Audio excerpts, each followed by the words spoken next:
今日、欧州の天然ガス価格が1日で 20% 暴落したのだ。たった1日で、なのだ。原因はペルシャ湾の向こう側で起きた、ある出来事なのだ。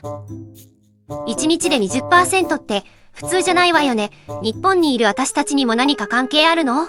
大ありなのだ。今日はガス価格の急落がなぜ起きたのか、そしてこの停戦バブルが本物かどうかを3段階で掘り下げるのだ。最終的に日本の輸入食品と食費への影響まで具体的な数字で示すのだ。まず何が起きたかを整理するのだ。2026年4月8日、トランプ大統領が米国とイランの停戦を電撃発表したのだ。これを受けて市場が一斉に動いたのだ。原油は1日で 15% 下落。パンデミック以来最大の下げ幅なのだ。そして欧州の天然ガス先物は約 20% 急落したのだ。でも、なんで米国とイランの停戦で欧州のガスが動くの？直接つながってる気がしないけど。これこそが今日の確信なのだ。欧州のガスとホルムズ海峡は一見無関係に見えるのだが、実は3本の糸でつながっているのだ。1本目はカタールの LNG なのだ。カタールはホルムズ海峡を通じて LNG を欧州に輸出している世界最大級の供給国なのだ。ガーディアンによると、今回の停戦前はシェルがカタール産ガスの生産停滞を報告していたのだ。2本目の糸は肥料の原料なのだ。天然ガスはアンモニア系肥料の主原料なのだ。ガス価格が上がると農家の費用コストが上がり、農産物の値段が上がるのだ。3本目はフレート、コスト、つまり船の輸送費なのだ。ホルムズが封鎖気味になると迂回ルートを取る船が増え、輸送コスト全体が跳ね上がるのだ。この3本がセットで動くからガスが 20% 動くのだ。つまり、天然ガスって料理で言うと、だし、みたいな存在なのね。それ自体を飲む人は少ないけど、ほぼ全ての料理のベースに使われてる。だからガスが高くなると食卓全体が影響を受けるってことかしら。まさにそうなのだ。だから今日のガス急落は食品業界にとって久しぶりの明るいニュースなのだ。実際にガーディアンが報じているのだが、シカゴ商品取引所の小麦先物が 3% 下落、トウモロコシも 0.8% 以上下がったのだ。国連は先週3月に世界の食料価格が中東の戦争によって急騰したと警告していたのだ。今日の停戦でその流れが逆転しつつあるのだ。でもここで僕は一つ重大な疑問を持つのだ。本当にこの停戦は信頼できるのかなのだ。ニューヨークタイムズによると、この停戦は脆弱な2週間の休戦と位置づけられていて、双方が勝利を主張しているのだ。さらに深刻なのが米軍の発言なのだ。米軍の統合参謀本部議長ケイン将軍はミドル、イースト、アイに対してこう述べたのだ。停戦は一時停止であり、軍は戦闘再開の準備ができている。と、さらに、米軍はイランの防空システムの 80%、海軍艦艇と兵器工場の 90% 以上を破壊したと主張し、イランが主要な水上戦闘艦を再建するには何年もかかる、と言い切ったのだ。これは、我々はいつでも再開できる、という強烈なメッセージなのだ。それって、市場が停戦で万事解決って喜んでるのに、軍は全然そう思ってないってことよね。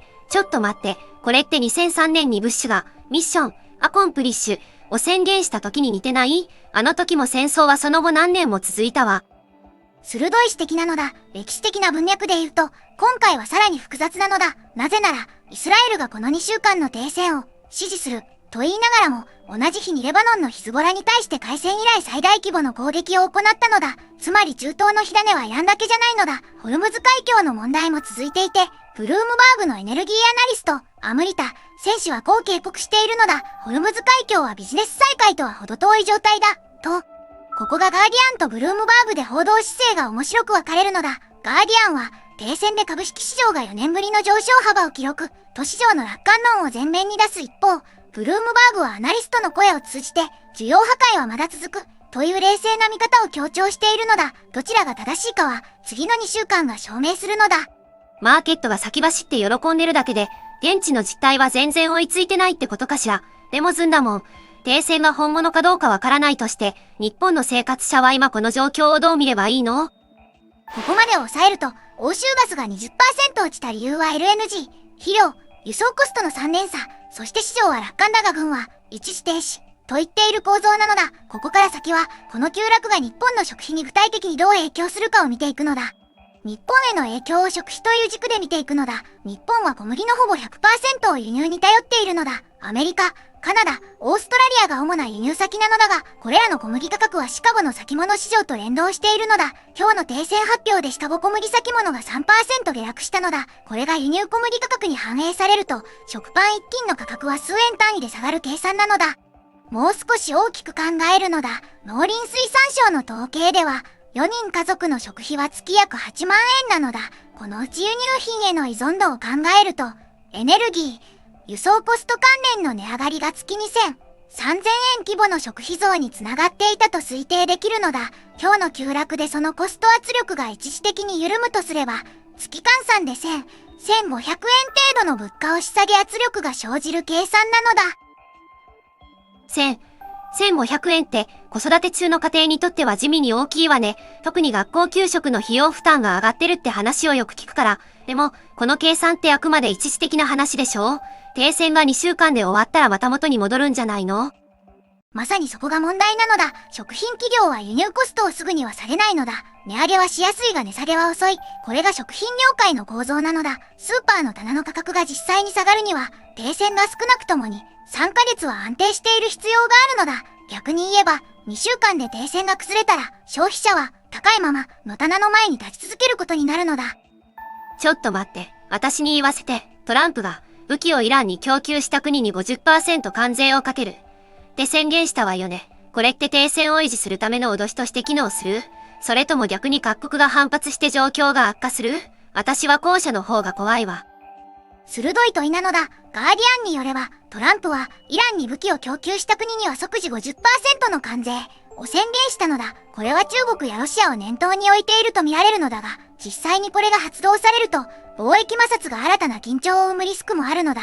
停戦で平和になったという話が関税戦争の激化につながる可能性があり、経済への二次的影響は読みにくい状況なのだ。冒頭で欧州ガスが1日 20% 暴落したと言ったのだが、今日の解説でその数字の意味が変わったはずなのだ。20% の急落は平和のご祝儀ではなく、市場が一時的な停戦を過大評価している可能性のある数字として見るべきなのだ。本当の安心はこの数字が2週間後も維持されているかどうかにかかっているのだ。今日覚えてほしい数字は2週間なのだ。イランの停戦期限はたった2週間。この2週間に何が起きるかで、日本の食費を含む物価の行方が大きく変わるのだ。シナリオ A は、停戦延長、ガス価格定位安定。この場合、3ヶ月後には輸入食品が実際に値下がりし始め、月1000円規模の家計安定が生まれる可能性があるのだ。シナリオ B は、2週間後に交渉決裂。再び緊張激化。この場合、今日の 20% 急落は全て帳消しになり、食費は再び上昇圧力にさらされるのだ。僕の正直な意見を言うのだ。今日の市場の反応は少し楽観的すぎると感じるのだ。イスラエルが停戦に同意しながら同日最大規模のヒズボラ攻撃を行い、米軍が一時停止と明言し、ホルムズはまだ正常化していない。これは3つの不確実性が同時に存在している状況なのだ。食品スーパーで値下げを期待して買い控えするのは少し気が早いと僕は思うのだ。